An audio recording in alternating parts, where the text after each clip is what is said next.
We're talking about Oregon. We're talking about Oregon on this podcast, yeah.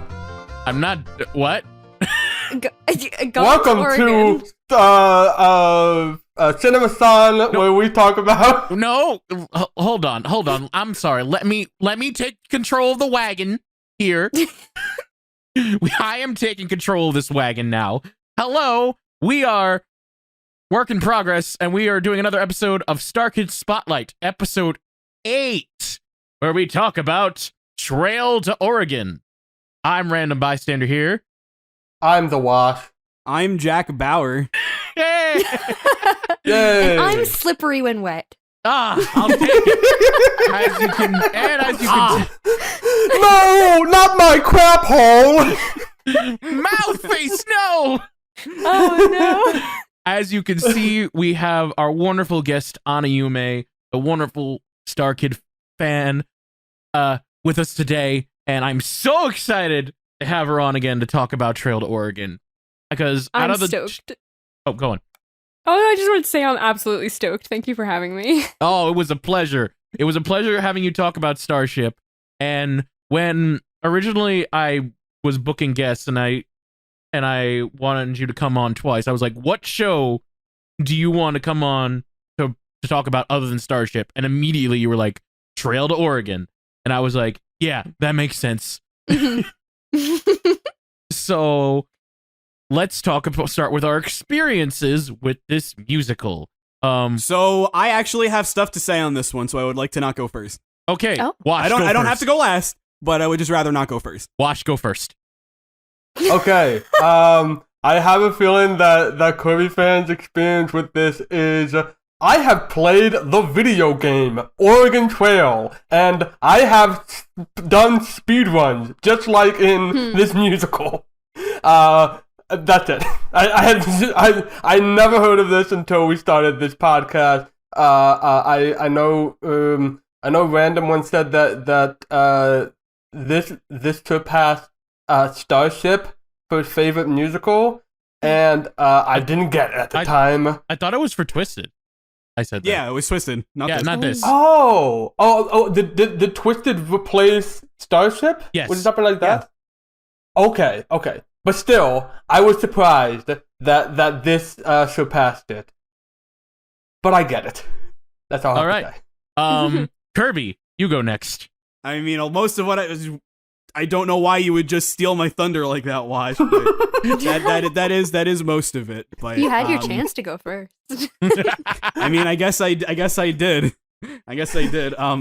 All right, when we do final thoughts, I'll go for a Wash instead. All right. Okay. That's fine. I deserve that. I mean, that is the long and short of what I was gonna say. Oregon, but I guess because I do want to talk about the history specifically. Not so much what Oregon Trail means to me, but more just like my personal experience with it. Like most people, I did play it in school. It was an educational game that just, for some reason, I read a full article about why everybody that's a certain age has played Oregon Trail. It was a pretty good article, but like most people, I played it in school for the first time, and it was just very addicting. I don't remember learning very much from it. I just remember, I specifically remember the wagon drowning and throwing a fit. I was very upset. Very upset the first time that happened. But also, I think Oregon Trail is important because it represents the fact that educational games can actually be good. It's not my favorite educational game. That honor free goes to Zoombinis. I don't know if anybody's played that, but Zoombinis, stellar to this day. I actually played it about a month ago. It holds up. But just the general fact that so many people have played it and so many people like it. So the Oregon Trail is definitely something that I don't talk about it a lot, and I respect it more than I love it. I like it, but it's important, and I do take Oregon Trail generally not seriously, but weighted. I weigh it highly compared to most things that I'm like, oh, it's good. And that's all. All right. I've the only Oregon I played Oregon Trail with Random on a stream, But that's the long and short of my experience with the game. So a lot of these jokes went right over my head beyond like osmosis. Like everybody knows about dysentery and stuff like that. Which we'll talk about. Anayume, would you like to go next? Yeah, sure. I actually never played the game, and when I first heard that this musical came out, I didn't really have a whole lot of interest in watching it for that reason. And then I became friends with Dr. Soundcheck, and he was like, "Oh my god, you gotta watch it. I watched this." And I was like, "Okay, yeah, I guess I'll check it out. I'll give it a shot." And it just stole my heart, and it's one of my favorite StarKid productions now. Wow. Oh, I'm so glad he got you into this. Yeah, me too. My turn. I don't remember playing the Oregon Trail much as a kid. I probably did when I was in grade school, but I don't remember playing it at all. Mm-mm. Wash, you're confusing the Oregon Trail with the Oregon Trail. That I we did played. not. I just like stuttered when I said Oregon Trail. Oh. So yeah, we played a game called Oregon Trail together, and I've played it multiple times on the stream, which is basically the remember. Oregon Trail but zombies. Yes. It's very I good. remember you streaming that a while ago. Oh my It's god. very Yeah. good. It's very good. It's very good. One of my it's so good. It's so well thought of. And of course it has a jump scare in it, so it's one of Random's early clips with him getting scared by the zombie hand. Oh yes, that was great. Eric. Fantastic. As for the show itself, I just remember seeing it on my YouTube recommends and being like, "Oh, what's this? A show by StarKid featuring the game, The Oregon Trail? All right, let's give it a shot." And I just watched it and I was like, "Oh, this is very low budget and like very goofy. I like We'll it. talk about that. I like it." So, and I really liked it. I watched it a couple times. I was really into it, and it just kind of like it was there. I liked it, but it just other shows happened and other things happened in my life that I kind of forgot about it. And then closely over time, while we were doing StarKid Spotlight and working on it, I kept having the urge to listen to songs from Trail to Oregon before we got to that musical. So I was like, there was one point I was on the grocery store a couple weeks ago. I was wearing my AirPods and I was listening to the soundtrack while grocery shopping because I was like, I really wanted to. Well, you're like bobbing up and down in the aisle. Yeah. I actually put the soundtrack on my way home. What's that rando doing? I yeah. see what you did there. Yeah. And that is my experience with Trail to Oregon. So Overall positive experience. basically, to summarize all of what we just said in a nice little bow, Kirby fan is a gamer. Yes. Yeah. I mean, yes. But I don't know where I was going to go with that. But you know where I will go? The plot synopsis. Who wants to do a plot synopsis of this? Anayume, would you? Or I'd would you be glad to. I just got to pull one up really quick. That's fair. That is a long synopsis, Wikipedia. You know. Yeah. I just really- Yeah. Yeah, just saying like a few sentences, like what the basic story is. Alrighty. So, the trail to Oregon. We are met with a family of 5. I believe we have a father, a daughter, a father, a mother, a daughter, a son, and a grandpa. And they are setting out to travel to Oregon to start a new life as their farmers' selves. But, you know, the trail to Oregon is a dangerous one and anything can happen, whether it's just family drama or, you know, being kidnapped by the Bandit King or getting scammed or, you know, having to hunt your own food.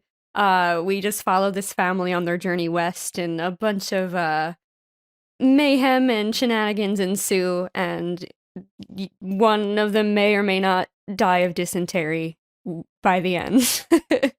That's good. That was very All good. right. Basically, The Simpsons. Wait, what? It's a non-functional family. It's a father, a mother, a daughter, a son, and a grandpa. That's right, Maggie Oh, the gosh. grandpa. The show barely remembers Maggie exists. It's fine. But yeah, you're right. A family of farmers just trying to survive the Oregon Trail, and Mhm. lots of funny things happen. Where should we start? Where do we start? Honest. I mean, Okay, let's start by naming our characters. Ah, What do we name the father? wait, oh gosh. wait. Are we actually doing this? I don't know. I don't know. I mean, we can. Well, I mean, We can, we're, why we're not? just gonna innately refer to him as Jack Bauer. I already know. yeah, that, but- it's gonna be Jack Bauer. Yeah, All right, it'd let's probably start- be easiest to stick to the, what, But at least All right, I'm if- calling. I'm calling the dad Papa Bystander. No, okay. Papa. Okay. We got Papa Bystander. What do we call the mother? Obviously, Mama Bystander. Mama Bystander. All right. What do we name the son? Brother Bystander. Brother Bystander. And the daughter. Sister Bystander. Sister Bystander. And the grandpa. Grandpa. Frank. Oh, okay. Frank. There we go. I like Okay. it So better. all right. All right. So let's Um, start off with our characters. Good lord. Jeff Blim Blim. as Papa Bystander. Holy shit. Yes. As Jeff Blim as Papa Bystander, Jack Bauer. It is he first off, he wrote the show. I Yes. know. Oh my gosh. Yes. the Brilliantly, by the way, alluded to in the fact that when slippery when wet Mama Bystander, when she's complaining to him about how he writes the rules and everything, he's like, just to let you know, I wrote the play. Yeah. It was great. I mean, he's worked on it for 10 years, I think, because it's gone Yes. through a lot of drafts. Yes. It's- The motivation that he got was when, guess what? He was a kid in school playing the Oregon Trail. He wanted to share that experience, and it came to him in the idea of a play. He wrote the music too. Really? Yeah, he pretty much Yeah. did everything. It's insane. Yeah. I mean, he had help with from the Lang brothers and Brian Oh, yeah, Holden, like, but yeah. I mean, it was mostly Jeff. Yeah, he had editors. I Yes. know that the Lang brothers were credited with the book, but the music and lyrics look to be solo credited to Jeff Blim. And goddamn, you really knocked it out of the park. Who would have thought that the crazy-eyed motherfucker was pretty good songwriter. The songs are so good. Yeah, The I first mean, song, like as soon as it started, I was already like out of my seat and just like bouncing up and down. I was, Yeah. it was- Great. Like the opening number finished, and I was like, all right, I'm sold. Yeah. same here. It's Even Starship didn't do that. Like I was just sold right away on this one. especially like the whole idea of the like we just demonstrated of having the audience name the characters. I That's love great that. touch. So It's not just fun. because I'm obsessed with video games. Like that's a legitimately like you've never seen this before kind of idea. like it's a half improv show. Like the only one I would say the grandpa they kept calling grandpa, and I have a feeling that was just something that they practiced a lot in audition. Like you barely hear titty witty in the, Yeah. in Titty the witty. actual I think stage. like once. I'm just gonna call him Jack Bauer. No. Like he says it like one time. yeah. I know Jack Bauer says it, and I know Joey Richter says it in one of his many roles, but we'll get to that. Oh yes, God! Yes. Yeah, Later on, yeah. I was thinking that too. But yeah, it's just such a clever idea, and it makes it so not every show is quite the same, you know? Yeah. They're all there. It's like a playthrough of the Oregon Trail. It's gonna especially lead to funny stuff like what I alluded to earlier when they named the son Crap Hole, and if they voted on the son to die, the mom said not my crap hole, and that only happens because of the audience. Yes, Yeah. that's the beauty of improv is that like the audience can laugh at it because I mean it's funny, but because it's like we did this. Yes. We did this right, together. right. We are responsible. You don't get that in. Yeah. I mean, trust this. I don't mean this as an insult. If anything, I mean this as a compliment. But you just don't get that with a more serious traditional theater. Yeah, Absolutely. I mean, You just don't. you usually don't ever break the fourth wall like that, and audiences really love to feel part of something and engaged. I mean, Yeah. not to like go off the rails, but that's a huge reason why streaming has blown up. People just love being a part of things. I was thinking the same thing. Exactly. And I did in college, before everything happened, I did live theater, and my director was all about that. Talk to the audience, make them feel involved. Yeah, loved absolutely. it. They loved it. I was in a black box theater, so I had audience in front, to the sides, and back. Mm-hmm. They loved it. It really, Yeah, absolutely. yeah, and just like they love this production, it's nice to watch production, but it's even more fun to be included in the production. Yeah. Oh yeah. And Trail of Oregon did a really good job think- with that. I think they set the tone perfectly when they say, if you want something more serious, go next door. Oh my god, it's so They tell you great. right off the bat, like, this ain't standard, this ain't professional. If you want that, there's the door.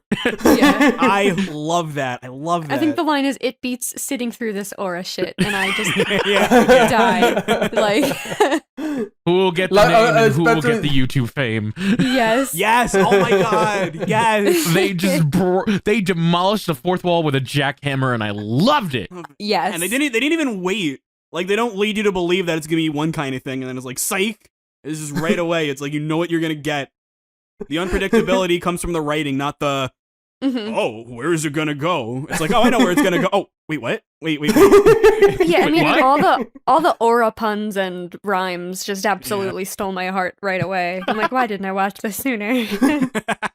Like, okay.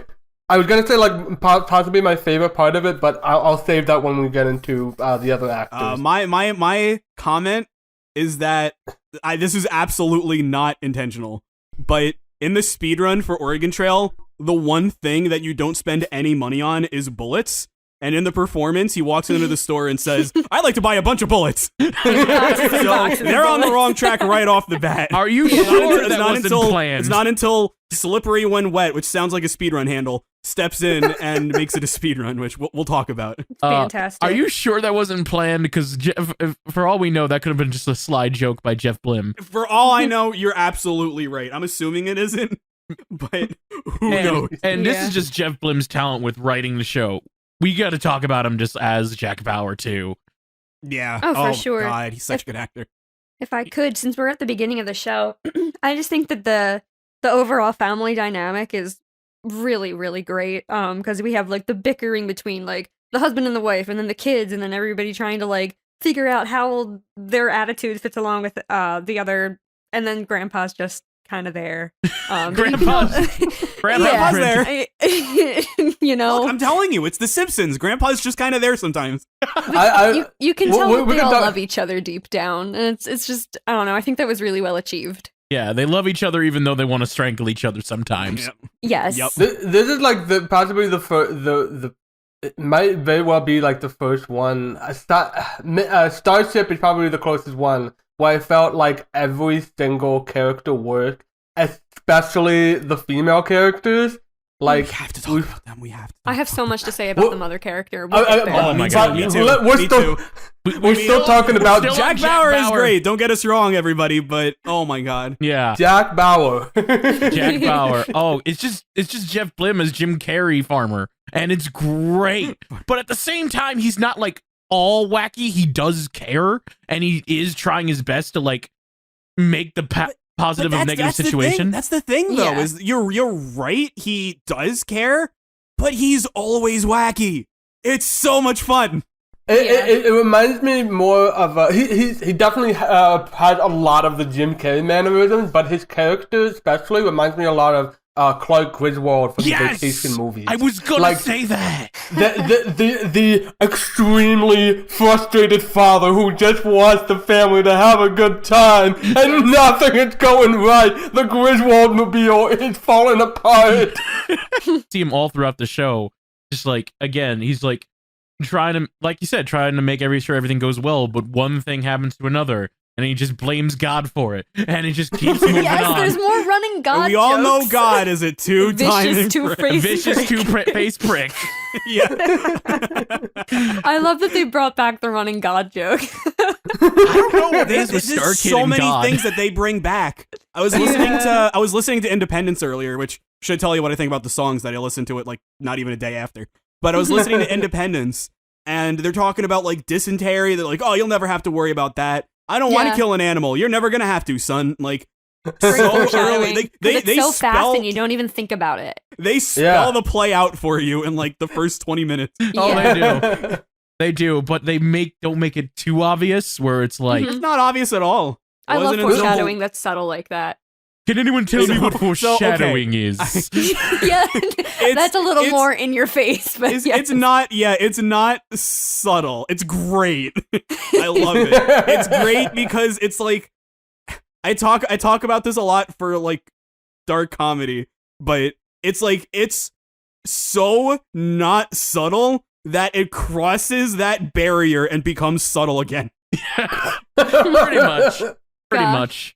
much. I think my favorite moments. There's so many favorite moments with Jeff Blim. Well, that if I have to pick a favorite Jack Bauer moment, he's at his lowest point. His family just left him. The only person he even has to console him is this insane grandpa talking about the lobsters. And he finds the store owner who the sold him general the store wagon. guy. Yeah, and like he gets into this big thing. The store owner is finally it's just like, why would I refund you? And then he starts like going crazy laughing. He's like, oh, I'm so stupid. Why would you refund me? And then he just pulls out a gun and says, because if you don't, I'll shoot you. Yeah, That's got to be my favorite as moment well. of his. That is mine as well. I love it. I love Oh, it. General Squirt guy. General store guy. And then like his whole song. He has a bunch of songs in this, Yeah. of course. Like he sings a lot in Trail to Oregon. It's the grind. He does like is like Crazy. that's where just a number that it does advance the plot. It's for Jeff Blim to show off his pipes. Yes. Yeah. Yes. And his dance moves too. Oh my god. Oh, Yeah, no, absolutely. I think it was Holy Musical Batman. Like, he's a good dancer. Yeah. Mhm. Yeah, he was. And it's also nice to see Jeff Blim play the hero, the Yeah, protagonist. he's not a of the villain for antagonist. once. I'm so happy Right. for him. He's crazy, but he's not a villain. Yeah.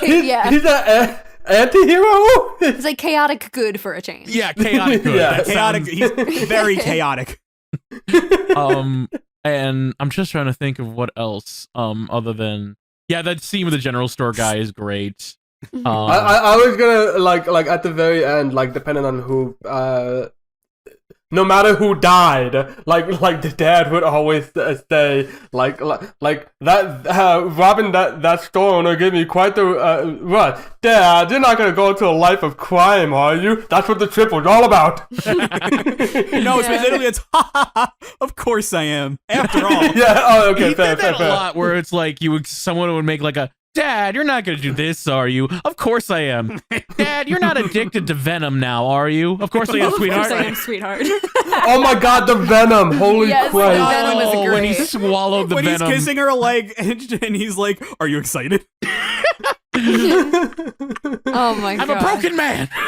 Or whatever he said. And then he swallows the venom, and it's just like, oh. Of course, I like physically facepalm. Like, I literally gasped. It's like right after Yeah. Mother says you finally did something, you didn't butcher it. He goes like, "Mm, "Yeah." Thanks. You're not supposed to. And then he has this like whole like number Hallucination, where he sees the Watchers, yeah. and they Someone think in your he's- family will die of dysentery. The Watchers make it so. and that is how you do. An acid the trip. actors can see the audience right. Yeah. Oh yeah. I thought you were gonna say that's how you do an acid trip. The Good Dinosaur. Well, that too. But overall, Jeff Blim, great guy, great Yeah. actor, did so good in this. is oozing with talent. Oozing, and you know what was also oozing with talent? Slippery when wet. We got to talk about her now. Yes. Oh my Best. God! I absolutely have a crush on Rachel. I am going to say she was the best character. Oh yeah, I agree. She's the most fully developed character. There is one possible exception, but you gotta bend the rules for it. So we'll just talk about Mother for now. Best character. Yes. Yeah. She's funny, but at the same time, she is like the rock of the family, pretty much. Oh, She's yeah. hilarious. She's Yes. hilarious. I've been waiting for like a truly funny woman in these things, not just like, Yeah. oh, she's the girl or the responsible one. Like, she's funny. Like, the biggest laughs of the musical were from So her. sassy. Yes. Oh. Yes. Like when she fakes her own death. Oh, it's awful. It's so manipulative. But my I love God, in it's the good. mother death. when daughter is like, "Did you fake your own death again?" She's like, "Who cares?" She's like, whether I did or not isn't of any concern. Like, yeah. I just, when I watch it, I can't help but feel like Slippery When Wet, the mother character, is the best because she is the most developed. She, like, gosh, when the world's at stake, she established that she had prior dreams. She made such a huge sacrifice and then has unconditional love for her family. And I feel like the anger that she, like, is always constantly expressing comes from unfulfillment because they haven't quite gotten to a point where her family can have stability. And I feel like that's all she really craves, so that she can just watch her family grow and enjoy time with them. They also established later that perhaps she had an alcohol problem when she asks for the Kentucky whiskey when they stop in the winter and they offer the Mike's Hard Lemonades. Because Jack Bauer's like, you've been clean for a few months, you don't want to fall off the wagon. And I know that's a pun, but like that like further develops her character into like someone who has been through like this like tumultuous like emotions and trying to just get through every day. I love her. So I just want to make sure when you're talking about the dogs, you're not just talking about a normal dog, right? You're talking about Oh my god. I mean, like, imagine being married to a person and then they have to like make that clarification to you. I would just like, oh my, Like, shrivel up. Like, I was like, it didn't. I was at that point where I was on Slippery When Wet's side, but at the same time, I still love Jeff Blim. It wasn't like, oh my it's god. like, Yes, you're yes. with her because she's right, but it's just you gotta laugh. Yeah. Her whole motivation is really clearly laid out, and especially when she kicks off the speed run of the century, like, you fucking pumped. Like, I was into it. I love in the mother again with the mother death when she's talking to father and she's like, I can leave the family in your hands. You've changed. You really think so? Well, no, not really, actually. Just enough to give me you hope. changed enough. You changed enough. Yeah.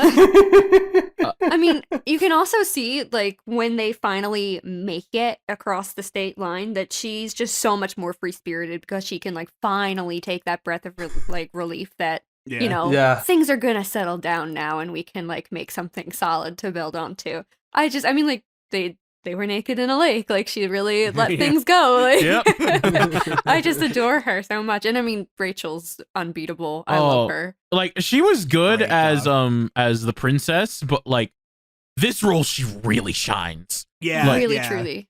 I think what Princess really was a the good best StarKid performance. role. Good performance. Okay, character. This was like top tier performance. Top tier character.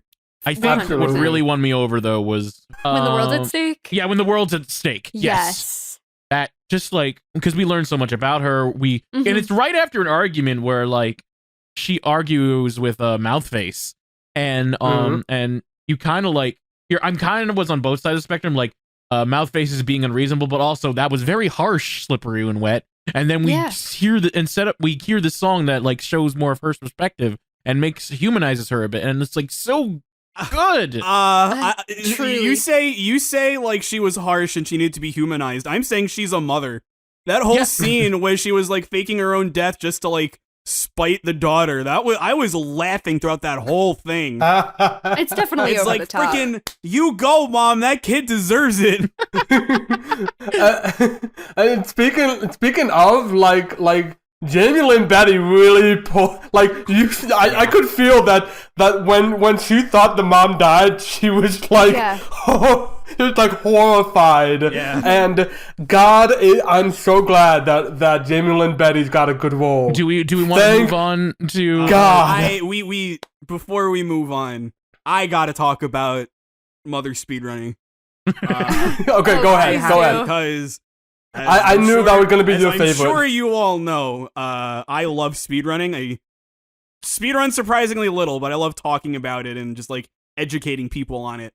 And, again, I love the fact that, stock up, don't just forget the bullets. That's what the speedrun does. Sets it to the highest pace, does everything that the speedrun actually does, the song that they sing.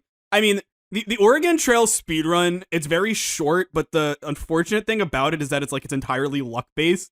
Mm-hmm. But it's she just has so much innate power that she can just push past the luck. But I love that it's when the rest of the family is oh, look, it's a raging river or whatever. What do we do? They're all freaking out, but she doesn't care. She's a speedrunner. We're riding it. We're riding it. But friends don't let friends ford the river. Well, we're family. That line just that was so good. Yeah, because it was a great twist of the callback. Because it's just a throwaway line almost near the end of Independence, where it's just hey, you're probably quoting something from the game. I don't know, but and then just to see her twist it like that and just really impact the whole family dynamic. So good. Is that? I am. As a speedrunner, I'm happy to have representation in media. It hurts a little bit that there's more speedrun rep than asexual rep, but I'll take what I can get. It's okay. Mouthface? Sure. Mouthface. So I already said it's finally good to have Jamie Lynn Betty in a good fucking role. I mean, I will say she played great roles before, but her characters weren't always as developed. You're literally contradicting yourself, Random. She is exactly a great actress. She has terrible roles. That's what I meant to say. Sorry. That's what Wash said. It's fine. That's what I said. Understand. Yeah, what Wash is saying is that it's you're wasting her, and now you're not. Yeah, right. finally, this is a role where it's and it's a role that she's played a lot of the kind of teenager type character, but here first off, it's funny as fuck. Yeah. And and second, there's pathos here. That coming of age story. She's just she wants to see the world. I want everything and more. I want to find love on the trail. I want to find love on the trail, and she's at a turning point of her life as a teenager, and then her mother isn't supportive of her. And wait a minute, I'm talking about Brave, aren't I? Well, this is better than Brave. I'll say that. I forgot about Brave, but yes, that's the mother-daughter dynamic in this one really does work. Yeah, it's really good. Yes. I do have one little gripe about if because we watched all the endings about the daughter ending with the if they choose the daughter to die. She makes a comment where she's like, "I'll be with my one true love, the bandit king." Yeah, and that just contradicts her entire plot line. Yeah, that's true. I felt like that line should have been cut. It absolutely should have been cut. It definitely, yeah. I have a feeling that was improvised, and Maybe. it unfortunately shot it all in the foot. Yeah, Yeah. I'm not sure, but I mean, it's a good attention. It's a good attention that it's she wasn't with the family when they were speedrunning, so them having dysentery makes sense. But the detail that she wasn't there, it was she never technically had it. I thought that was a nice little detail. Yeah. Yeah, I do like that.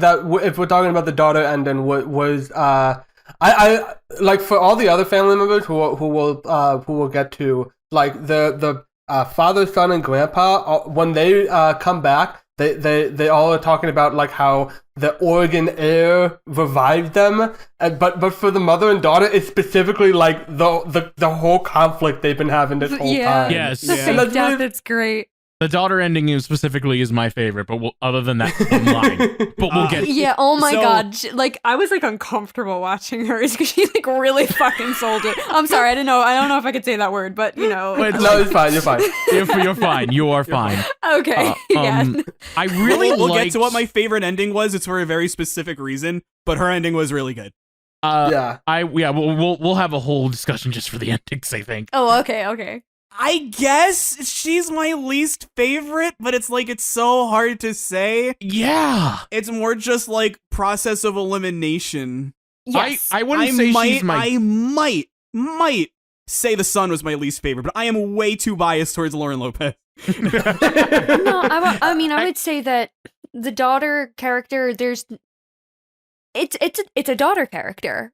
So there's not really anything that like really draws you to it specifically is the way I feel about it. Like I love Lost Without You. I love the song. Oh, But such a I good do have song. one more small gripe that I just didn't understand. I don't know if it's specific to the daughter specifically, but when they think Jack Bauer passed away from the snake venom, and the mother's like, "Kids, what did you prepare for the tombstone?" And like they do the pepperoni and cheese bit.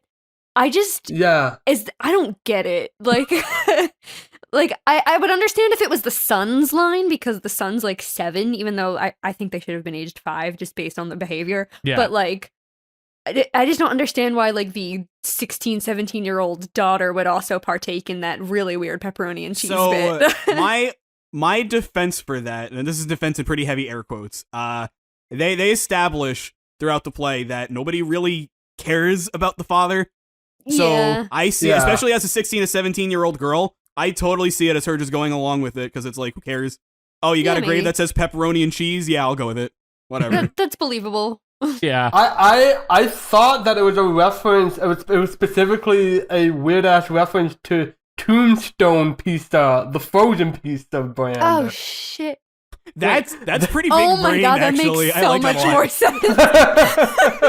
Like, did you bring the tombstone? Yeah, here's pepperoni and cheese. Oh my god, that makes way more sense. I hope That's so that's good. what they I were hope trying to that do. is- I hope. Jeff Blim, if you're somehow watching this or listening to this, please let us know in the comments. I really liked her. I really liked the song "Lost Without You" because like it's a beautiful song, but also is like you really feel her struggle in this, and it's a great Oh, I, like, opening for tear Act up. 1, Act 2. It's a great opening for Act 2. Yeah, Mm-hmm.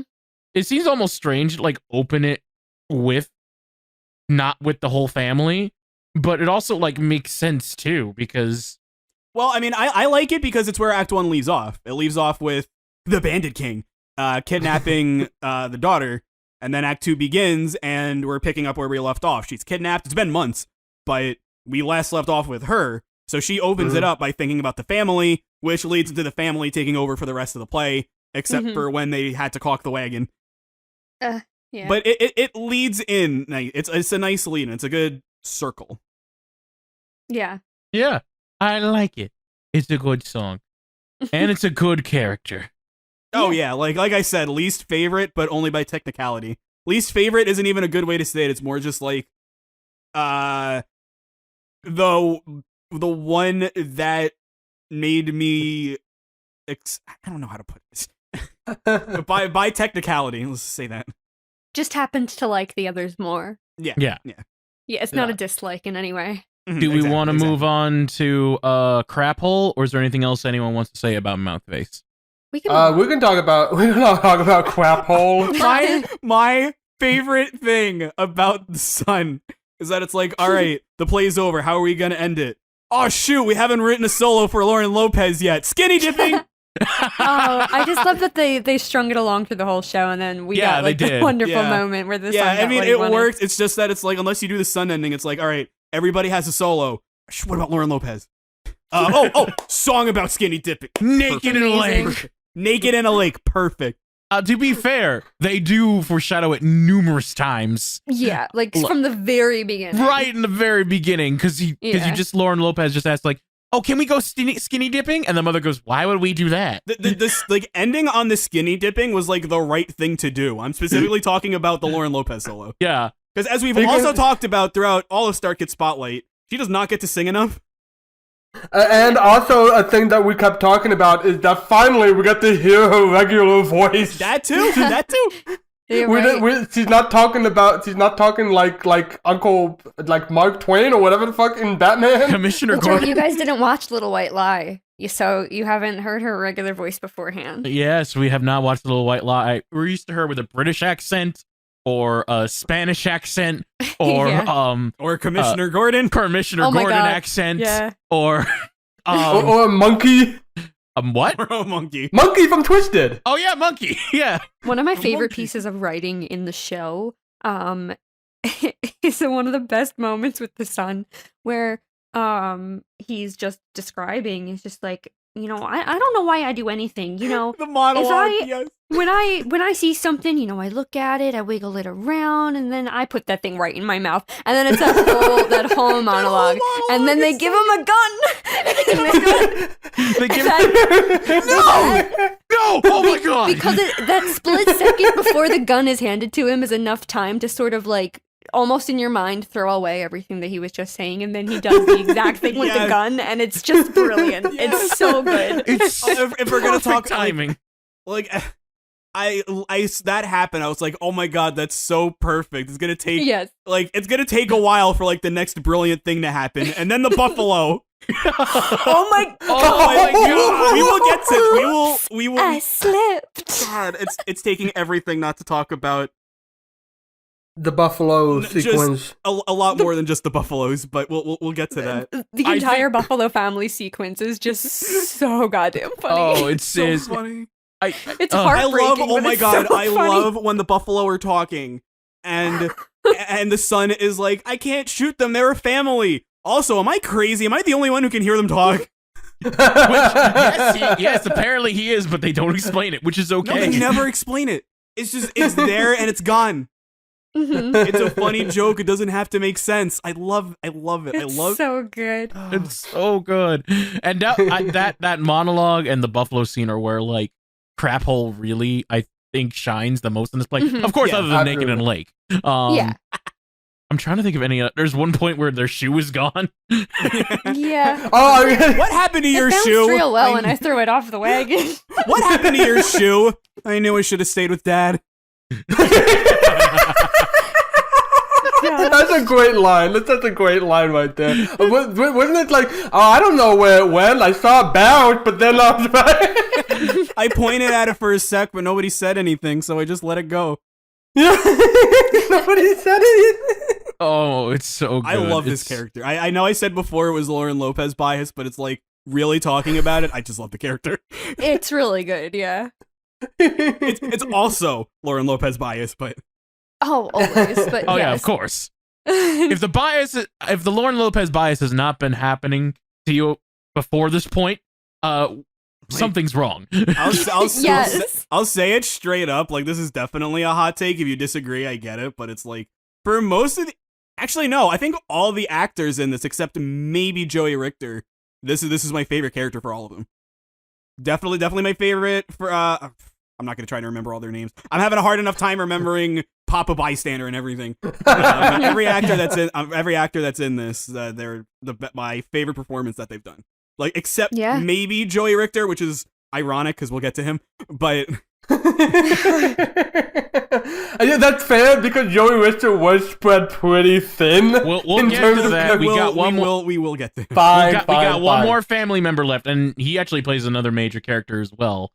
And also finally gets a good ass role. Yeah. Finally.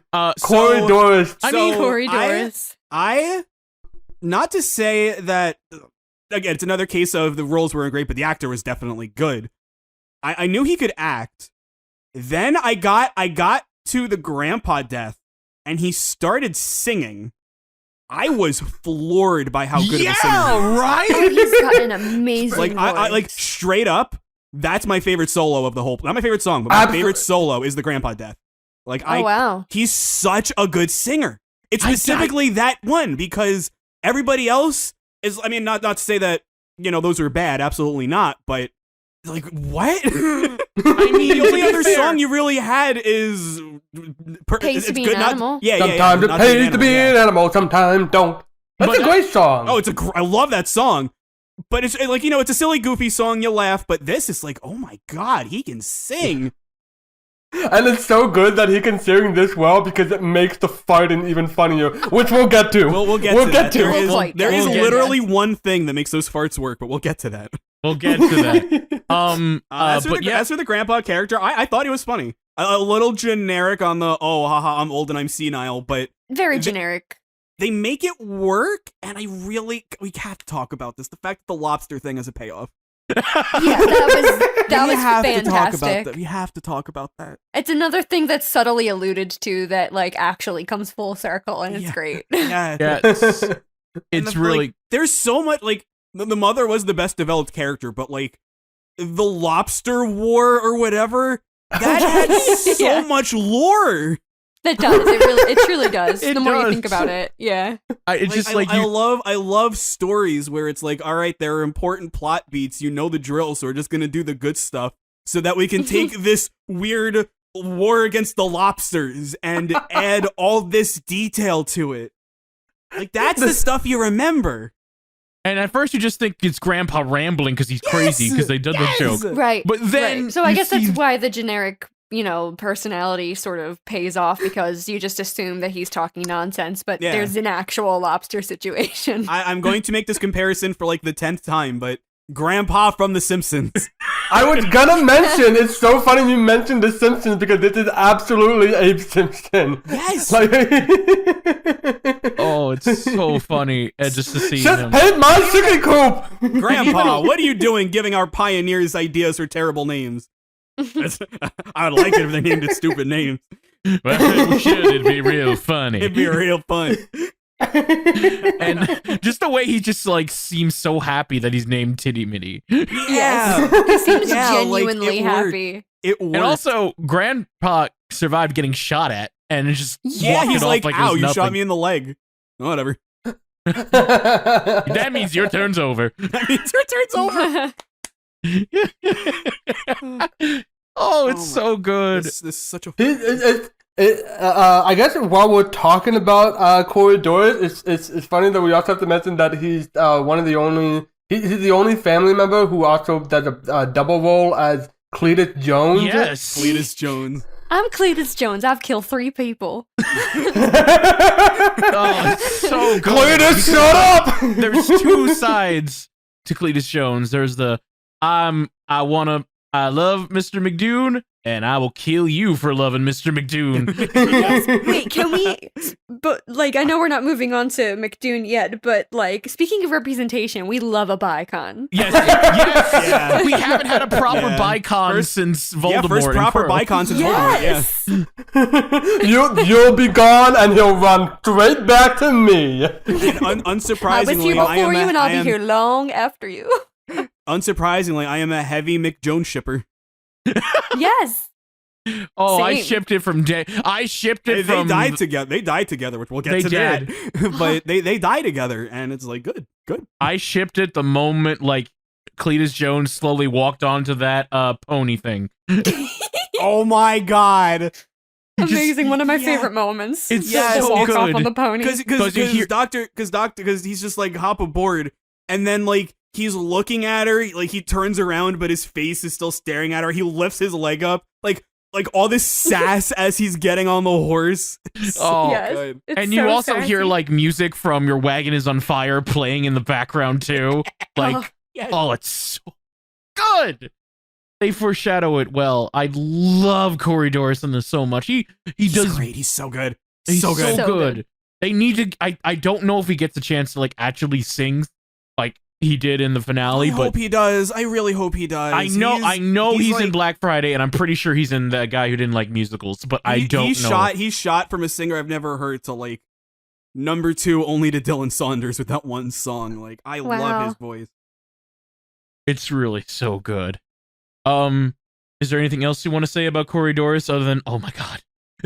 I would love to talk about him, but we gotta talk about We gotta talk about the ensemble, aka the Joey ensemble. Richter. The do. ensemble, lovingly and somehow memorized by Joey Richter. Oh Yes. my god! I think I wonder if this was. Listen, no, you first. You first. I was gonna say I don't know if it was because of budget cuts or they just wanted to do it or both, but he literally plays like Plays everybody. everybody. I actually It's think it was amazing. because I found the trailer for one of the announcement videos for Trail to Oregon, and they announced both Annie and Oregon, and they listed out all these names for Annie, and they get to it. They name five actors, and then they say and many more.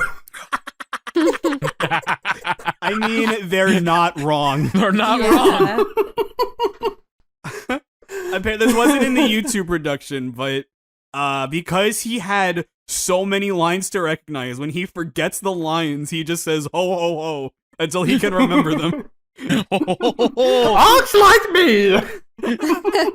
Oh, I heard about that. I think I saw a clip or something. Yeah, they posted on in Independence. Yeah, StarKid posted like a blooper reel where Joey Richter talks about all the bloopers, and That's great. they show that clip, and it's just so funny because out of all the StarKids so far, I'll say it again. It might be a hot take, but this is the best ensemble.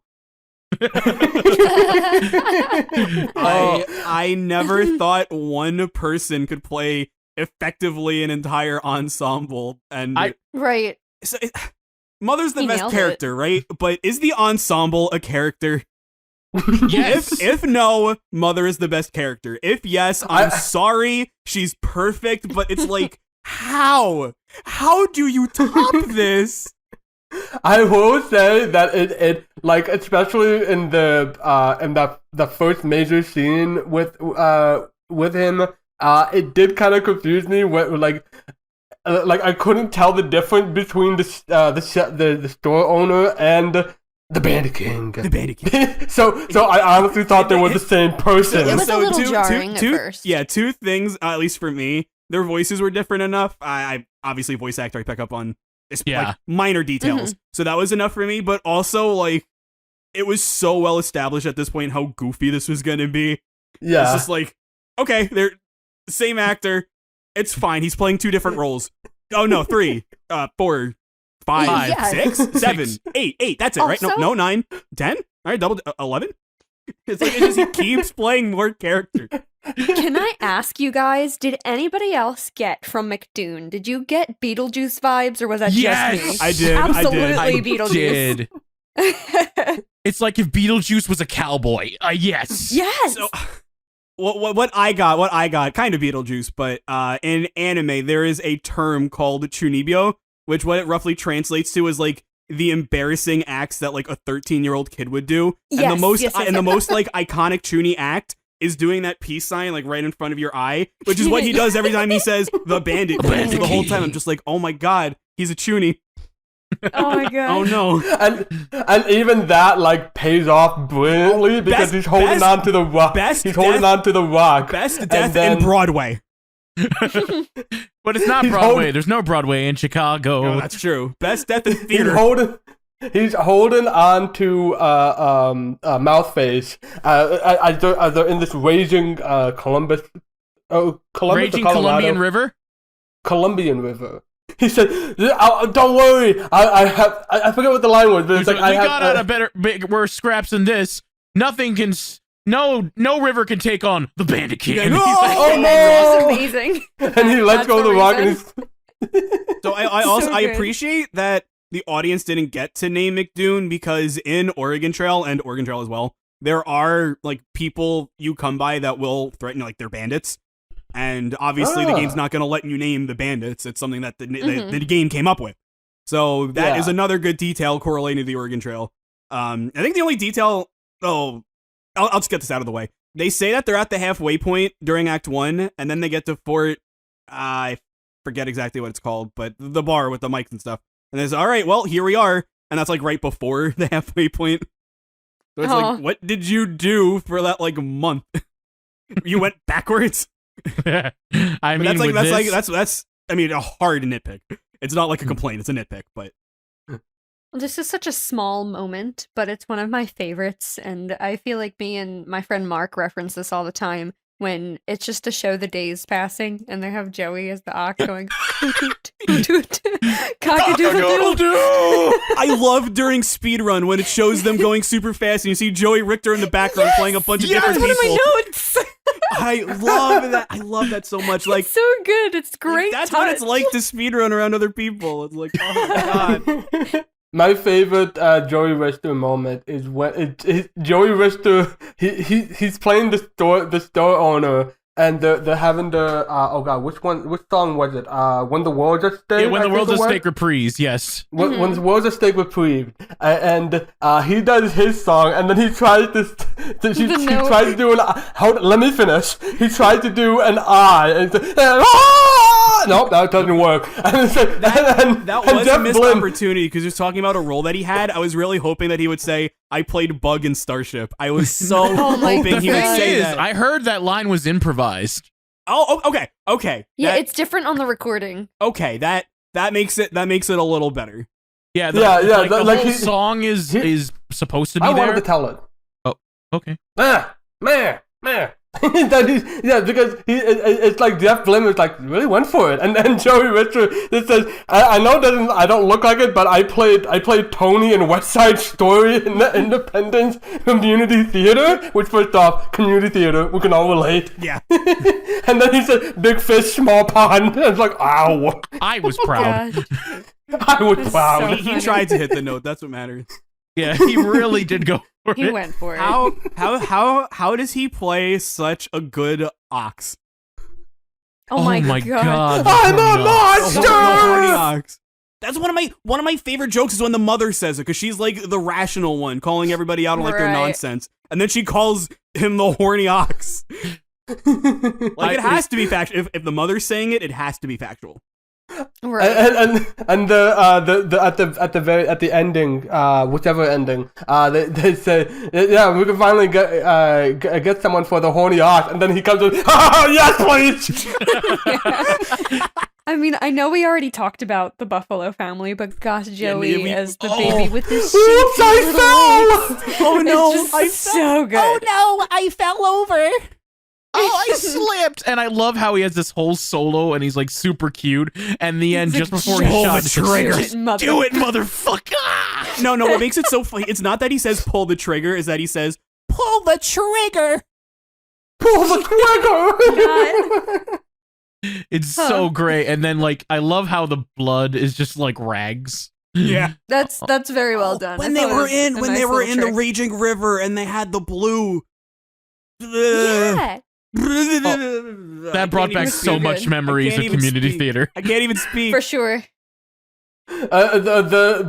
His single greatest role was as the family who farts. Him in the corner Yeah, so- doing fart noises on his Yeah, arm. watching the Camera would ending, there's just all the pan fart over to noises. him. Those are the fart noises, and I'm like, this was so good. They really have to do this. This is going on forever. And then in the corner of my eye, I see Joey Richter blowing into his arm. It's like, okay, you know what? Is this good? No, probably not. But am I bothered by it? Like, truth be told, not anymore. Yeah. Especially like when you cut to him, like he's so like neutral. It's like he's looks done like this. he's After a sad. while, it's like, how are you making those sounds? They stop sounding like human sounds. There's literally one of the captions says reality replaced by fart reality. It's the return of the really funny subtitles. Yeah. I miss them. I miss Oh, them. I the miss them. the subtitles went nuts with the Yes. Yeah, farting. they did. They really did. Oh. Do we want to talk about all the endings individually now?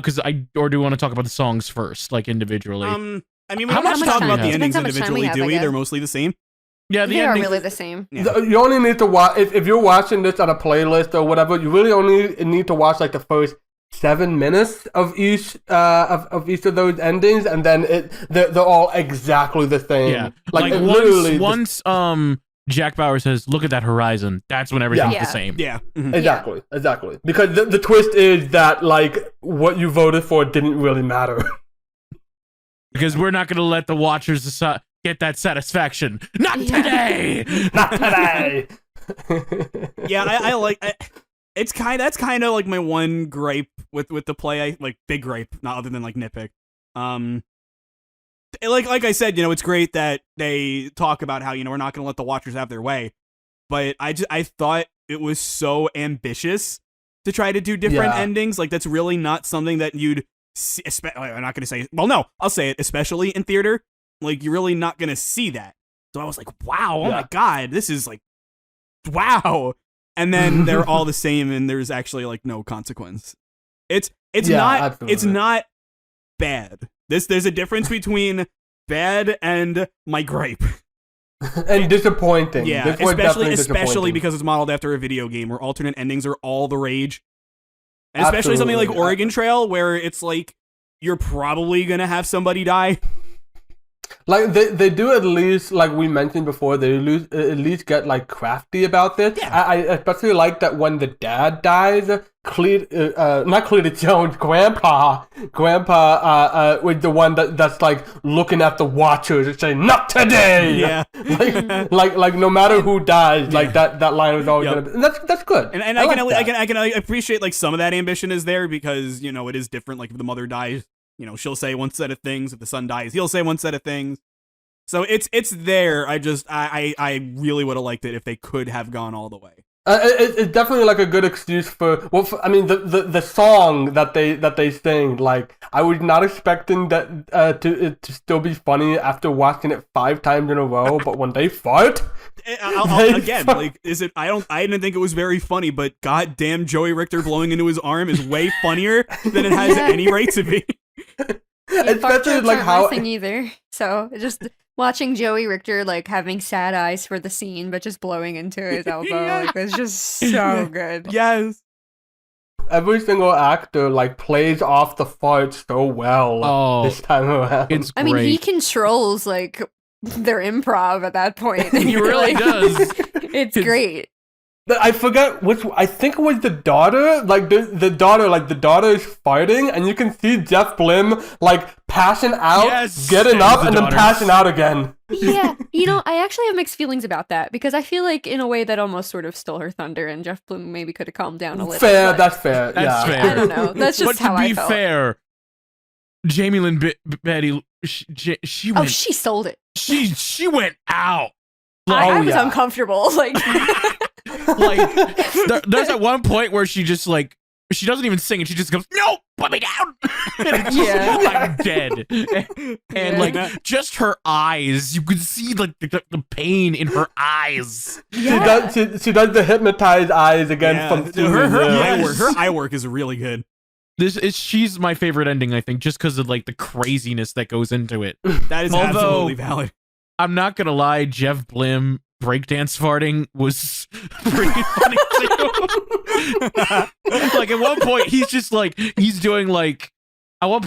acting like he's in pain, but then he just literally starts like just breakdancing, spinning around while fighting. Yeah, it's just amazing.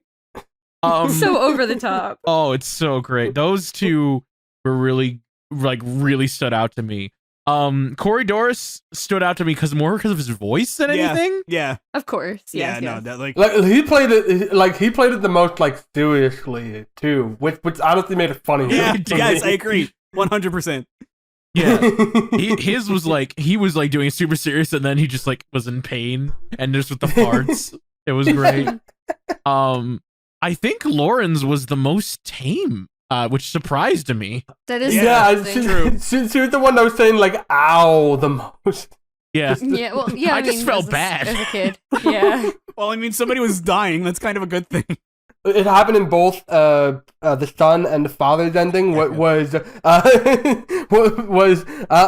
I'm gonna be mom's only son now. It's like. You were always, Mom. So, you were like a brother to me. Oh, yeah. I love the intermittent, like the little dialogue. Depending on the dialogue was different in the beginning of each one. Like if someone dies, the mother will be like, "Who would kill the children?" And especially with Mouthface, they were like, "We spent this whole time to get her, and she dies." That was a waste of time. And the Jeff Blim is like, I don't know why this is funny because it's just sad. And the audience I don't know why anybody would think that's funny. Like, oh my god, I love it. I love it. I love it. I love it. How much time do we have left to talk about the songs individually? Surprisingly, we have a reasonable amount of time, about 9.5 minutes. Oh, we got more than enough time. Okay, let's get to it. Let's go. We usually what we've been doing is just like go through each song according to the Wikipedia page. Gone to Oregon. Fantastic opening number. It sets up everything stellar perfectly. Opening. And by the way, Anayume, you know more about songwriting and song making than I do. So if you have anything to say like about the songs like lyrically or musically, feel free to chime in. Oh, no, just all solid all around. Like, I loved it. Yeah, it's so good. I just love how it sets up everything perfectly. Really I I especially love the running gag of whenever they need to, they make a rhyme that doesn't rhyme with Oregon, and so they Yes. just change the end of Oregon into like they rhyme cast with Orgas or Yeah. whatever. I love it. Any my word favorites works as long as about it it. rhymes. As long as it has Yeah. aura in the beginning, it works. Yeah. Independence. I can't believe they surpassed the opening number that fast. Yeah. It's because of Joey Richter. Yes, That's true. aka That's Joey actually a good Richter point. steals the show. It's actually a very good point. It's like you think you have a great cast, which you do. You already have a fantastic cast, and then you find out Joey Richter is here, and you are even more hyped. they spell it INDEPE. And they're running out of stage space. Endance. END. Oh, that just we didn't talk about it much, but the low budget actually really helps out. It so this. did. Oh, It yeah. It reminded adds me to the of like the charm. early productions, except like without getting into too much drama and stuff. Much better. Yeah. It's Yes. much. It's. Oh, sorry. Continue. I didn't. No, mean I to was just interrupt. gonna say yes. I mean, again, not to get into too much drama. We already talked about Jamie Lynn Beatty getting better roles, but gosh, I think about Ginny and cringe. Yeah. Yeah. That's all I'll say. Yeah. But yeah, Independence is a lot of fun. It just is such a set up for more hijinks. The Mhm. grind. Jack Bauer's number where he just sings and dances and shows off how talented he is. And Such the a great it's singer. crazy. Oh my Great. god. I also just want to add that the choreography for the show is just killer. I think the name of the choreographer is Katie Spellman, if I got that correct. Yeah, I think so. Does It's tell just me. so good. All Yeah, the I agree with choreography. that as well. Really did. They really work hard with the choreography in this. Mm-hmm. Well, while we're talking And- about Jack Bauer and his solo, I don't know what made me think of this, but when he's trying to romance his wife, he's like he goes over to the musician, he's like, "Guys, I need a little help over here." That's Sets a good. good mood. She gets a little less upset. He runs back over. Thanks, guys. It's just great. They just keep And then taking a hammer to the fourth wall. It's great. Yeah. Oh, it's great. And at one point, just when they're about to go into bed, he starts singing like there could be a song, and she just goes, "Just get over here." Oh, it's so good. Pays to be an animal. Nice, happy little number. It was very yeah. funny. I thought this was a hilarious song. It's a funny one. I was laughing. I mean, not like ha-haing, but laughing throughout the whole thing. The Oh, Buffalo yeah. Family made that song for me. Yeah.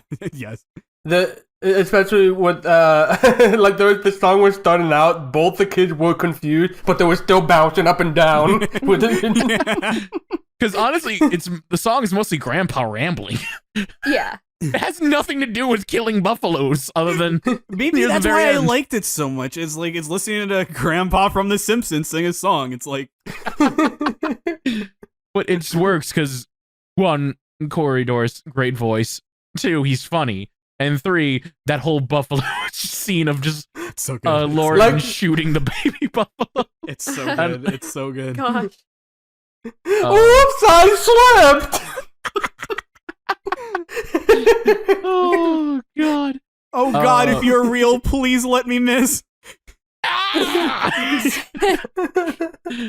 God is a vicious two-faced prick. Yep. Yep, as we Um, learned. As And many we times. talked about this. We talked about this song earlier, but we're gonna bring it up again because it's so good. When the world's at stake. World's at stake. Oh, so Incredible. emotional. Incredible. So incredible. Incredible song. With a key change. We love it.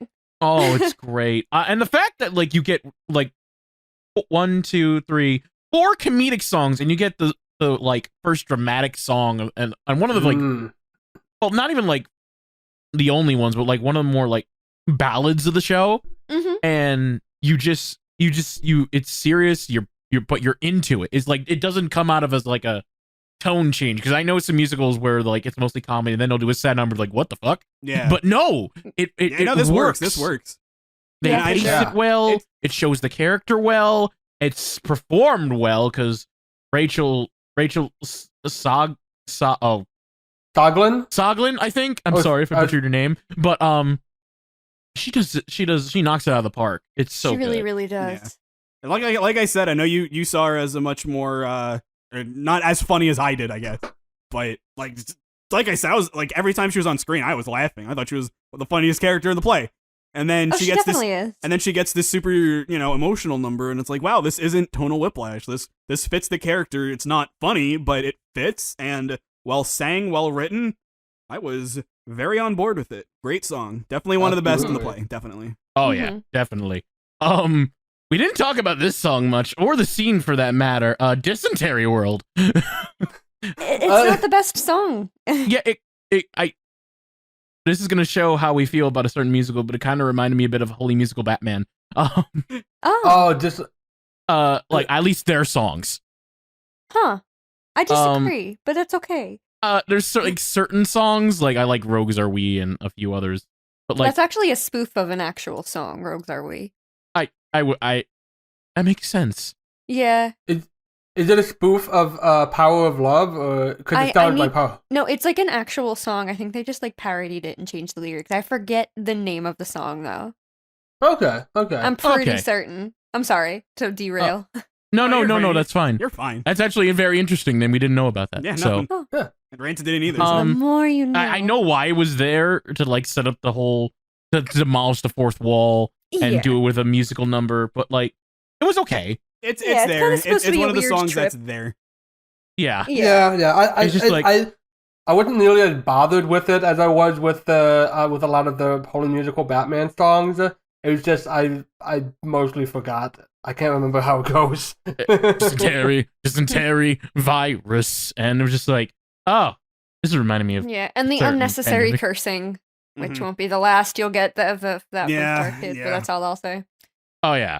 Yeah. Oh, yeah. Well, I was gonna say that it was kind of funny. It's not really to do with the song, but like God is speaking, and they're asking like, how are they gonna die? Dysentery. Hey, got it in one. Got That was first kinda try. Yeah. First try. First That's try. the one. Yeah. Yeah, it's just not a memorable song, especially No. compared to like a lot of the other songs in the musical. Yeah. Mhm. Wagon on Um, Fire is next. Oh, Oh, that's my If they- favorite. oh, me too. It's such a good villain song. It's like they It's took so Katy good. Perry's On Fire and turned it into like a Disney villain song. The fact that they pull in like all of the other like lines from the other favorite songs of the show to Yeah. wrap up Act 1 in this brilliant piece. Yes. And it feels so very, it almost rings like Rent to me in music style. It's so good. It's so good. I Yeah. just love it. And also honorable mention to Lauren as the flames on the wagon. Oh yes, Yes, Oh yes. yeah. Beautiful. I'm glad it was a low budget because even if they had like paper flames or something, just seeing Lauren dance around as flames just really adds Yeah. to the chaos. It really, I really love does. I and also this is where like you get to see Joey Richter as an antagonist sing, Yeah. Yeah. which is Which I think it's really funny. It's fucking funny good. because it's like because he's putting on this voice and everything, but it's like he's good. He's really even, good. even Yeah. when he sings as a character, it's good. Mm-hmm. Like, Absolutely. and I don't believe this is the last time he'll be an antagonist, from what I remember. But this is like one of the first times, and it's good. It's very good. I don't. Good. Wagons on Fire is probably one of my favorites. It's definitely It's one my of if them. top. not the. I think I know what Kirby's favorite is, We'll but we're get moving to on it. to Act it's 2. I have a lot to say about it actually, which sucks because the timer ran out. But Yeah, I was gonna say the timer We're was already almost finished. done. We're almost done. We're halfway done. Lost Without You. I like it a Good lot. I like it a song. lot. Love it. Love I it. like that a lot as well. Yeah, it's Jamie Lynn Betty like singing her heart out. Like I mean, I always knew she was a good singer since like her playing Ginny. But like, yeah, this is a really touching song, and like you said, it works like, really well as an act opener. It Mhm. does. It makes me tear up. When the World's at Stake reprise. I think we Oh, touched on this earlier. It's just Yeah. really funny. It's really it's just great. Yeah. it's Yeah, funny, it it's is great, very good, and very it's nice to see Jack Bauer sing that Yeah. as Yeah, I like because it shows that he grows. I like it a lot. Speedrun. Speedrun, yes. I can't believe that they talked about speedrunning in a professional musical. Yes. I it's one of those things that it's just like you can ask any speedrunner this. Like speedrunning is it's entirely a passion project. There is nothing to gain from speedrunning. You It's like you're frustrated. You spend hours of your life trying to achieve milliseconds of improvement, but you love doing it. And the general consensus, not to yell at anybody or anything, like I understand why there is a barrier, but the consensus is that it's like speedrunners are like these incredible pro gamer maniacs that do this, when it's just like, no, we just like playing games, guys. So to have a number that's so much fun and is about speedrunning, it means the world to me. I love this. This is my song, right? Like, it'd be like predictable as hell. This is my favorite song in the whole production. This is my song. Yeah. And that's my ramble. Thanks for listening. No problem. I was just gonna say it's a very fun song, and I like it a lot. It's so much fun. Oh my god. Didn't they also go into like some of the foibles of speedrunning when they like kept like screwing up and losing time? Yeah. You're Also, never I gonna love have a that, perfect speedrun. Like, it's never gonna happen. No, I love that it's like the mother takes the wheel and shit gets done. I love it. Yeah, the mother's a speedrunner. Yes. Like, you see how badly Jack Bauer speedruns when he buys nothing but bullets. and Oxygon, and the tires and the horny or ox, wheels. Yes. And the wagon with a floor seat. God. Oh yeah. Oh god. Speaking of wagons, cock the wagon.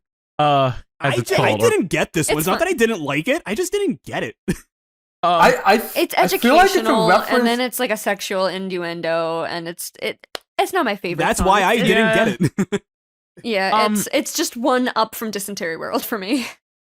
I thought it was a reference to the Clint Eastwood musical Paint Your Wagon, which is exactly what it sounds like, and it was so bad that even The Simpsons made fun of it. Oh, good. Here we go again. I mean, I need to listen to that, but that might be You the probably case. don't. You probably don't need I to. want to listen to the Simpsons version. Forget everything else.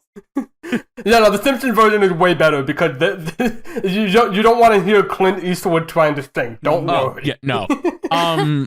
I will say, according to the speedrun video you sent me about Oregon Trail, you can caulk your wagon Yes, you as an option. You can, So you can. I think maybe that was a reference to it, and they were just like, let's make a song about it. Right. Oh yeah, And like I get that yeah. part. I get that part. I just didn't get why it was like this whole number, which apparently Also, Yeah. it's a sexual reference, which is why I didn't get it. But I don't know. I maybe it was to give McDoon another song to sing, but I Wagons will on say Fire I will was- say this much: it gave us, not that we needed more Joey Richter, but it gave us more Joey Richter as the ensemble. right. I will give Yeah. it that. No, I mean, if it went over your head, I mean, there's the line where he says, "Let me plug your holes," and then the next Yeah. chorus is, "He's gonna cock your wagon mouth face until the day Let- you die." let- It's just let- really, really oh, uncomfortable. Let this be a Yeah. lesson of how like blatantly ace that I am. That went right over my head. Oh, God. that went right over my head. Yeah, it's a lot. Yeah, it's too much. Yeah, a little honestly. bit. I mean, yeah. Look, me and my dick is what it takes for it to not go over my head. Okay. Oh, Speaking- my God. Anyways, you gotta go. I love this song. I love Uh, it. Like It's Oh my actually God. I love how it's like it's objectively a beautiful song. Like yeah, like tonality wise, like everybody that sings it, depending on who dies, everybody that sings it, like kind of gives off a different vibe. That's what I really like Yeah. about it. And the fact that And Joey this is- Richter is, fart trumpeting in the background. Right, and I- you know, I- who knew really having to go to the bathroom and death could have so many, crossover Cinematic descriptions. parallels. Like, Yes. this is an example of an innuendo song that works because the whole thing is about farting, but it's done in such a serious tone. Yeah. But Yes. like, it's also the song. Like, if they did sound effects, like if they just got a soundboard to do this, Oh, it I would would hate have it. not No. been as funny. No. I would hate it. I would hate Yeah. it. Because farting is like I hate to break it to all you 12-year-olds out there. Farting is not funny. It's No. not. No. On its own, it isn't funny. Yeah. But the fact that it was Joey Richter doing it with his arm, my God. and it was not even hidden. He just, Yeah, I he's- thought it was hidden at first. He's just there, He just sitting hands over. matter of factly. Yeah, just, he's still in his good. doctor outfit. Like, you could interpret this as just like maybe the character isn't you and farting. It's just the doctor is like, oh, I've been here a million times. Time to have some fun. What if this wasn't scripted and Joey Richter was like, you know what? I'm just gonna do this. And then all the actors are like, oh, are you? Ew. Well, I did want to mention this. Like, I remember Count Rancid when we in the when we were talking about Me and My Dick. We were saying that like good blue comedy is about like surprise and artfulness, and this is definitely artful. Yes. I forget the exact word, but yeah, this is definitely like beautiful. Oh, poetic. That's the word. Not beautiful. Like this, it's definitely poetic. Look, I say Joey Richter, very beautiful. This is not beautiful. This is poetic. My bad. and then Naked in a Lake. Very. I have never seen a song that it's like it's like the perfect little bow to just cap everything off, and it's for so many things it could just be like, oh well, of course they done with this. That's so like predictable and not great, but it's like this show is so off the walls that it's like, how else are you gonna end it? It's a great full circle for, the running joke from the very beginning from the sun. And I just love that it also shows that they can just be full of joy in a carefree family after all that crazy stuff they went through. And also, my goodness, the saxophone solo by John. Oh my god, I forgot about that. Oh my god, the saxophone. Magical. The saxophone is my favorite instrument. So when he went off, oh my god. I can't believe I can't believe that Jeff Blim wrote an entire play just so he can show off that he can play the saxophone. That was the entire point. What a dick. The entire point. That's the whole point. 10 years in the making. just to show he can make the sax. It's brilliant. Yes. Oh, it's so good. All right, we're probably like 15 minutes over timer at this point. I don't care. Something like that. Yeah, we're like That's 10 minutes okay. I'm usually you're very strict with the timer, but I think I know why you're not with this play. So, we'll get to our final thoughts now. Who wants to go first? Anayume, would you like to go first? Sure. Gosh, I love Trail to Oregon. In my heart, I know that a few here will likely disagree, but nothing can replace Starship as my number one StarKid show.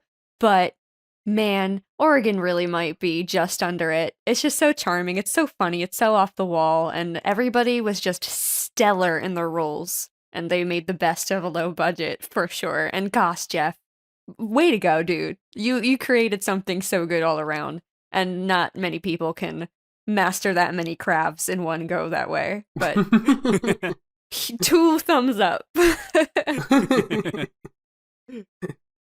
I agree. So good. Wash, you're next. Okay, fine. This was absolutely fantastic. I am tempted to say that this beats Starship for me. Like, I honestly think it's that. The main thing that pushed this over the edge is.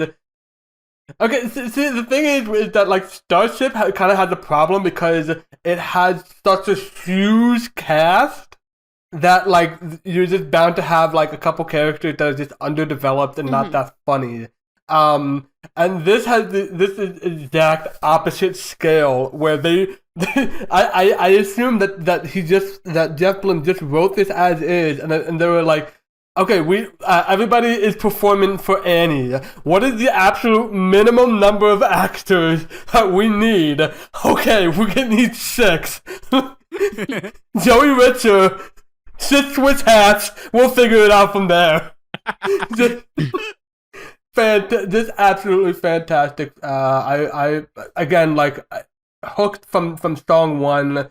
Fantastic, funny as hell. I didn't need to know a single thing about Trail to Oregon. I mean, I did not know a single thing about the Oregon Trail to enjoy the Trail to Oregon.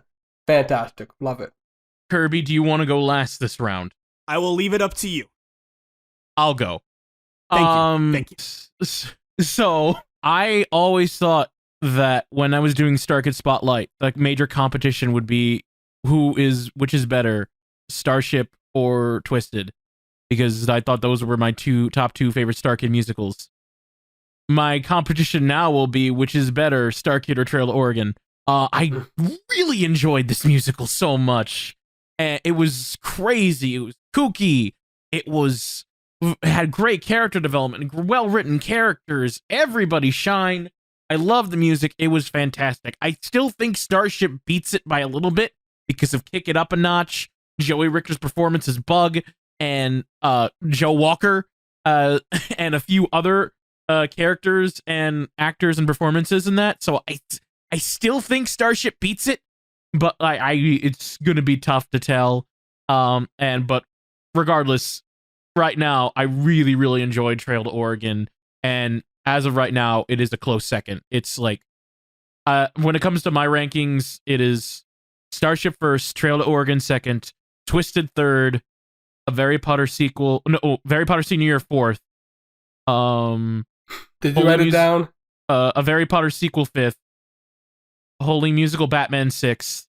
A Very Potter musical seventh, and last place Nima Dick. I did not write it down, but I remembered. Okay. And yeah, that's the rankings so far. I would say it's good. I don't think it beats Starship yet. Well, I'm not even sure if it will, but it is good. Really, really, really good. Kirby. Wash. I will one up you. You said you were tempted. There is no doubt in my mind I like this more than Starship. It's so good. It's so good. It's almost uncomfortable how much this play feels like it was written for me. Yeah. it's got everything. Like I'm so glad that Random let me go last, but I'm genuinely stumped on what to say. I think this does. I still love Starship. I'm not trying to sell it short. I think this is a very good companion piece to Starship because I think they both have very different strengths and very different problems. My big problem with Starship, and the more that I think about it, the more that it's kind of like, oh, you know what? Yeah, that does kind of detract a little bit. Is just that the story didn't, like, I said this in Starship, but to keep it brief, there is nothing like wow about Starship other than its quality. There was nothing about the writing or the story or like the writing part. Obviously, the puppets are great, the actors are great, the songs are great, but from a story standpoint, from a writing point of view, there's nothing that wow about it. Here, all you got to do is say that one character plays 17 roles or whatever. There's so many other things, like the audience naming the main characters, speedrunning. The speed run. But just like, yeah, like I can't. I'm stumped. All I will say is that I need to watch it a second time before I can firmly say this. But for now, A+ for the podcast. This is one of the my favorite things that I have watched for anime, for Edgar Wright, for Pixar, for the one-offs, for StarKid. This is easy top 10. I love it. I love it. wow. I love it. When I rewatch, I'll know for sure. But I agree 100% that, especially with like that they have very different pros and cons. God damn, it's so fucking good. So good. I think I could tell it was both. I couldn't tell for Wash as much, but for Kirby, I could tell this was your favorite. This is And I didn't mean to inadvertently make it like Oregon versus Starship for no, I think that I was just have a lot of my idea nostalgia going into attached it. to Because I mean, the thing about, you as well, obviously, but for Random, Wash and I, like Starship was like big. Yeah, especially for Wash and I, where we didn't know what the future was like, and we had some pretty big problems with the first 3 productions, where it's like, shoot, what are we doing? And then Starship just comes along, and it's just this brilliant work of art. It's just like, oh my god, this is the diamond in the rough. Forget the Twisted song. Also, you were here in the Starship episode. You were here in the Detroit, Oregon, so it's very natural to compare can you come on for more things? Yeah. I'd love to. Oh my gosh, please just tell me when and where and what to watch. It's now that time of StarKid Spotlight, where we talk about our favorite actors in the performance. Anayume, since you are the guest, I'll let you go first. Please, by all means, go boy. before me, please. Gosh. like I know who like I should pick, but I think I need to go with like my gut when I'm watching the show, and that's gotta go to Rachel as Slippery When Wet, the mother character. I mean, she's just completely in it. She doesn't break character once. Even times where I look at her, I'm like, how are you still in character? This is obnoxious what you're experiencing right now. And her vocal performance is just stellar, 100% perfect. And I mean, I definitely have a crush on her. Like, it's 100%. There's no debate there. Like, Yeah. I mean, she's like the perfect woman, so it's like I get it. she really just is. I follow her on Instagram. Follow Terrible Waitress. She's great. Oh. I probably am going to follow her on Instagram and Twitter after this. Yeah. I'm gonna follow. I'm gonna find. I'm all gonna the follow her. StarKid. I'll be like, oh my god, I Yes. just saw you as the mother. All right, who should I pick next to go? Please don't pick me. Don't pick you. Don't pick me. I want to go last. Okay, fine. Just Watch. so that I have less people to pick from. I was gonna say that, like, there's 4 of us and there's 6 actors. So before I pick, I'm gonna say whoever didn't get voted, you were close. Like, there's it's just top-notch cast all around. Oh my freaking god, for me. Who? Shit. Whoever you're not picking, I'm probably gonna pick. So Shit, this is so hard. I know. This is why I did this. Okay, you know what? Just especially because, like, I shouted her out. Jamie Lynn Betty. I gotta give it out to Jamie Lynn Betty, especially with the character that she got and the performance that she gave out. Like, thank God I can vote Jamie Lynn Betty. I just really enjoyed what she did with this. Thank God. Oh, cool. Oh, cool indeed. Yes. It sounds like you don't agree with me at No, all. I agree with you. Sounds I was like you just I- got a notification on your phone and you weren't listening. That's what it Yeah. sounds like. No. I just was I was expecting you to pick someone else, and I was gonna pick her. See, I look, like Jeff Blim and Joe Richter, like, I think that, like I mentioned earlier, like, Joe Richter, like, part of my problem is that he was spread very thin in terms of characterization. He still played it it cranked up to 11 with every single one of those performances, especially the baby bison. Whoops, I slipped. But, like, if you pick if you pick the mother, then I gotta pick the other one that I was really surprised by, especially with the series performance. So yeah. Again, like everyone else, this is a very, very hard choice. And I love everybody in this cast. And as a writer myself, I have to give it to Jeff Blim. I have to. He did such a good job. He did such a good job writing the script, for one, and the music. And he did an amazing job playing the character and just had a blast. And you still get to see the crazy eyes in him that he's known for, but he still was a fantastic character. Good job, Jeff Blim. Good job. I think this might be the second time I chose him for StarKid Spotlight, or third. I don't remember. But like, it's definitely second, because I think I chose him for oh no, wait, no, you did, I think, Wash. Never mind, disregard that. I chose him this time. This is the reverse Joe Walker problem. We're always like, oh, we always pick Joe Walker, even though we never pick him. Joe Walker. Like, we always say that we would pick him if we didn't always pick him when we picked him once. I picked him a second time, but I combined him with another person. I think that the lack of Joe Walker was honestly part of the reason why it took me so long to watch Oregon, as well as my other reasons. No, definitely. No Joe Walker, no Dylan Saunders, all that. That is a downside. But then I remembered there was like everybody else, and they're all freaking fantastic.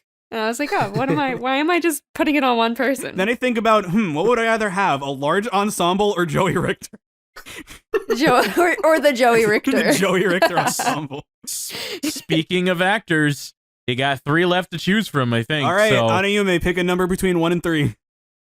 Oh no, don't know. This is how we're doing this. You're our guest. Pick a number, 1 to 3. I'm picking 3.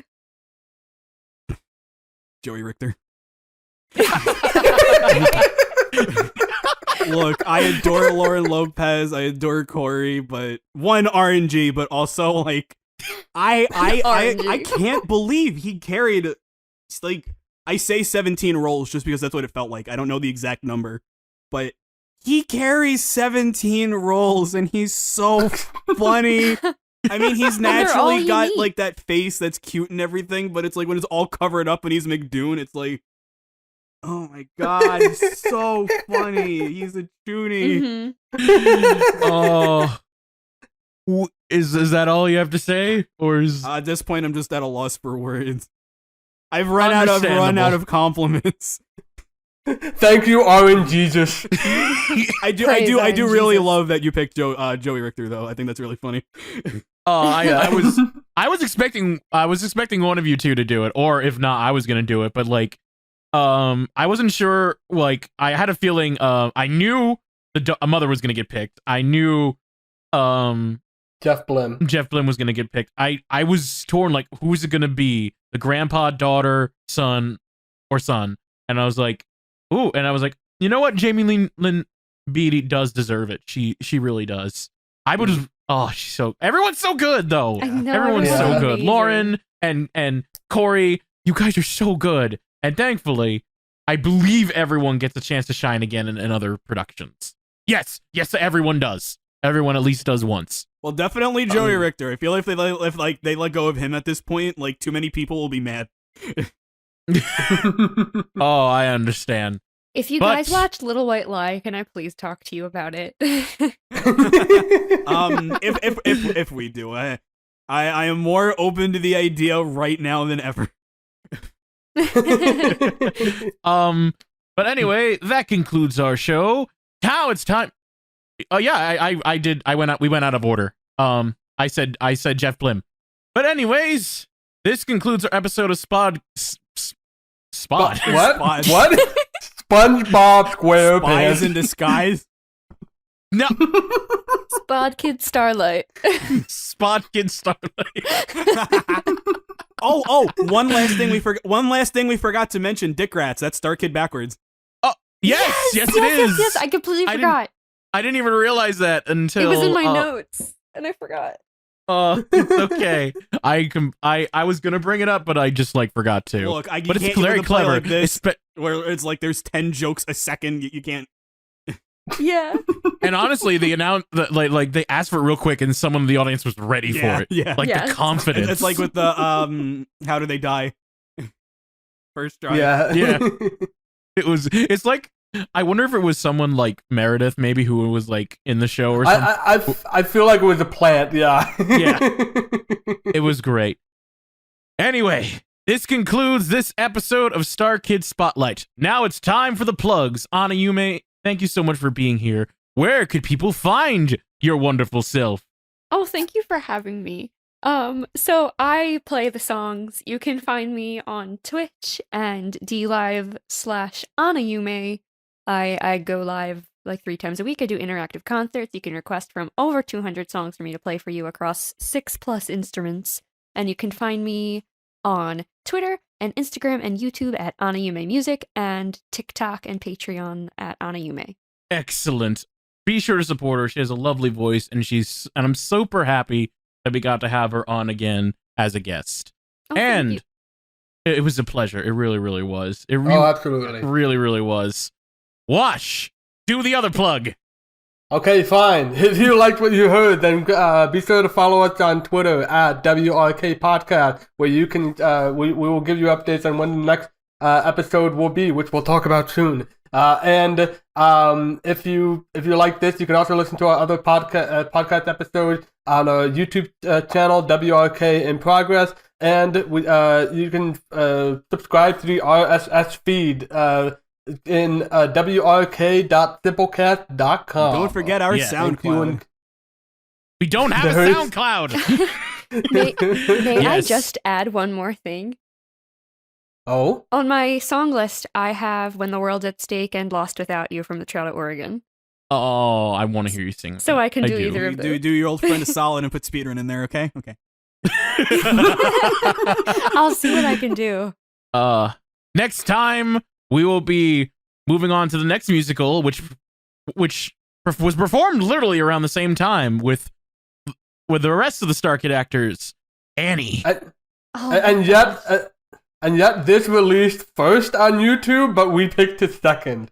So I'm very curious to know where all the budget went to. Yeah, one, I wanted to do Oregon first. Two, it was that order on the Wikipedia. And three, I wanted to do Oregon first. So Fine. We'll see how much this tanks without Joey Richter. yes. Hey, it's got Joe Walker. I'm confident. Okay. We'll Okay. see. I honestly very curious to hear your thoughts. I don't remember much about it. I've only seen it Anayume, once. I'm I sorry think that that you says a have to lot. wait like months and months to hear our takes. When we're recording this, only the first episode has come out so far. Me and May Dick Yeah, I is was coming up, actually and I just gonna don't ask think you want to watch that episode. Oh god. This one's not that bad. That one's not that bad.